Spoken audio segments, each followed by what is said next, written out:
Hi, I'm Odelia. Few things you need to know about me. I love Minecraft, marine biology, and music. If I were to describe 7-year-old me, I'd say I was like an octopus. They are individualistic and free-spirited. Back then, I did anything I wanted, just like my parents. My mom would randomly break out into a dance, and my dad even named my cat Shalovalabam Lavis. You could say I got my unhingedness from them. When I was in primary school, my whole world changed. I found that my friend gossiped about me behind my back, and for the first time, I started to have many anxious thoughts. Like, what do my friends actually think of me? Do they really like me? To cope, I tried to be more like others to fit in. I copied my closest friends, the way they dressed, the way they texted. I even spent most of my pocket money on anime figurines just because they liked it. I felt so trapped and limited, like I was in a school of fish, just following what others did to be accepted. It was tiring, but you know what they say. When life gets you down, you know what you gotta do? I don't want to know what you gotta do. Just keep swimming, just keep swimming. Then when I was 12, I came to Heart of God Church. My first thought, why is everyone here so excited? I bet you thought the same too, haha.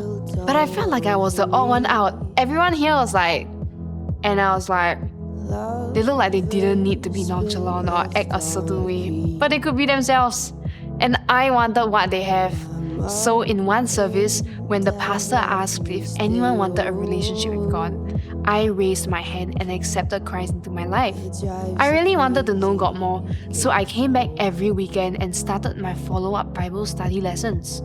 Along the way, I also met amazing friends who gave me the courage to express myself fully. Every time I said something out of pocket, I didn't get a side eye, but instead they matched my energy and never judged me. It's just like how when whales are in a group, they harmonize and amplify each other's voices. These friends who I just met not only amplified my craziness, but were there in both the good and the bad times. We can always just be 100% chalants and share our struggles with one another. Over time, I realized that they had this confidence because they knew God personally. There was once I heard a message Pastor Leah preach about how God made each and every one of us unique. That's why we don't have to compare with others. A quote that she shared stuck with me. You were born an original, don't die a copy.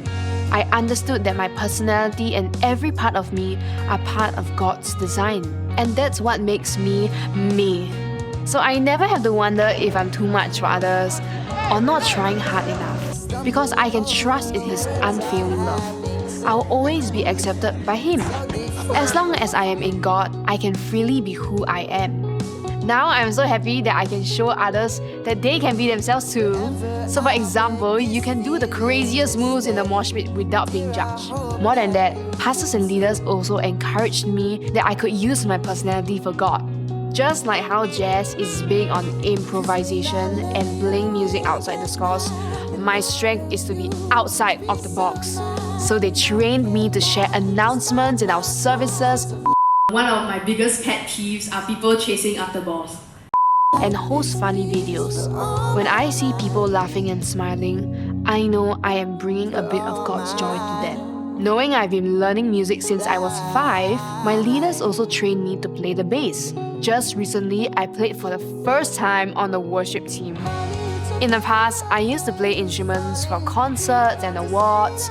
That's all great.